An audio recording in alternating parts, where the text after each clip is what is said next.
Hey guys, welcome back to my channel. My son's car is back here in the shop again, and we've got some pretty fun stuff to do this time instead of doing the engine and transmission, all the crap that was done before.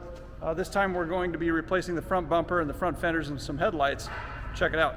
So we've got some front fenders that I had from a race car that I bought, and we had them repainted.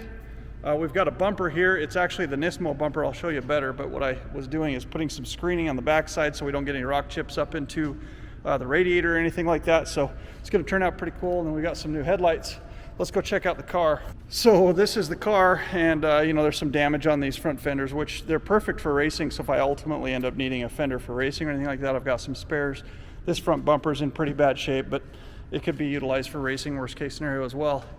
These headlights are also pretty gross. They need to go. So basically this entire front end is going to look different when we're all done. He's also got this cool little bumper here in the back, and we just had it powder coated.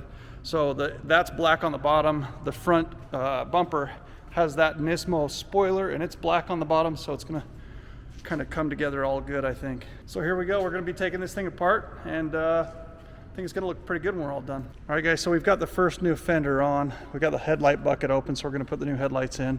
These fenders are actually pretty easy to do. There's just a screw right here behind the door, or a 10 mil. There's two 10 mils down here. There's 3 or 4 10 mils up here. And that's really about it. It kind of comes off pretty easily. The new one slides on. And now that these ones aren't all bent up, these new headlights should fit in here really good. All right, guys, so we've got brand new headlights in, brand new fenders, and this bumper. It's the Nismo bumper. We had it painted black on the bottom side. Turned out really good. We're almost finished up. We've just got to mount some sort of an under tray on it. I've got a lower splitter that we're going to try to fit to it, and we should be good to go. So we're just finishing up the last little bolt on that passenger fender, and we're done. But we've got the front bumper on. We've got the fenders on both sides, and we got brand new headlights. The headlights we actually had to rewire, so this took a little bit extra time, but we figured it out, and it looks really good.